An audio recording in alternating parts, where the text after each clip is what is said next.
Hey guys, welcome to దారా designer studio. Client అయితే ఇలా ఒక రిఫరెన్స్ పెట్టి సిమిలర్లో డిజైన్ చేయమని చెప్పారు. నా క్లయింట్కి కావాల్సిన కలర్ కూడా దొరికేసింది. సో నేను క్వాలిటీ అంతా చెక్ చేసి ఫైనల్ చేశాను. చాలా కలర్స్ అయితే అవైలబుల్ ఉండే ఫ్యాబ్రిక్లో, బట్ క్లయింట్కి అది కావాలన్నారు కాబట్టి రెడ్డే తీసేసుకున్నాము. దుపట్టా వచ్చేసి ఇలా వైట్ చినాన్లో అయితే తీసుకున్నాము. It will be converted into red after the dyeing process.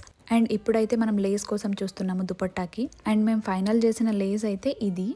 మేము తీసుకున్న లేస్ అయితే మగ్గం లేస్, చాలా బాగుండే. క్లయింట్ మాకు రిఫరెన్స్ పెట్టిన పిక్ లో మగ్గం ఎలా ఉందో సేమ్ ఎగ్జాక్ట్ గా అలానే మగ్గం చేపించాము. ఓకే, దెన్ ఇప్పుడు అవుట్ఫిట్ ఎలా రెడీ అయ్యో చూద్దామా.